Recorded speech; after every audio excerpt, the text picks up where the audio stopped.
The San Andreas Fault takes place on a transform plate boundary between the Pacific Plate from the west and the North American Plate from the east. The San Andreas Fault is a slip strike fault. This means that two plates push against each other as they slide in opposite directions. Specifically, the Pacific Plate slides northwestward while the North American Plate slides south. The San Andreas Fault runs in California from the Salton Sea in the south to Cape Mendocino in the north. The fault line runs through an expansive amount of California, about 800 miles long.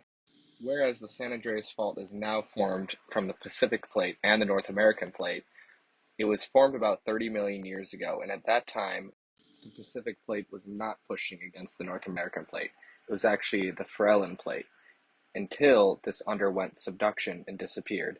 After that, the Pacific Plate took over, and the San Andreas Fault began to form.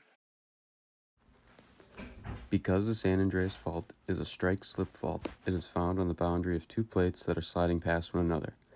In this case, it is the Pacific Plate moving towards the North Pole and the North American Plate moving towards the equator. Earthquakes occur at the fault line when a buildup of stress from the movement of the two plates gives way. The Pacific Plate moves about 3 inches a year, while the North American Plate moves about 1 inch a year. This means that part of California is actively moving away from the rest of California. One major event in history that was caused by the San Andreas Fault was the San Francisco earthquake of 1906. On April 18, 1906, a magnitude 7.9 earthquake devastated the city of San Francisco, destroying buildings with not only trembling, but fires as well. An estimated 3,000 people died, with over $350 million in property damages. So what can be done about faults and earthquakes?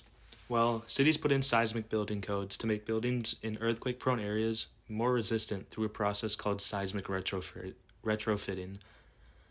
To start, you first need to survey the buildings in an area using a process called rapid visual screenings of buildings for potential seismic hazards.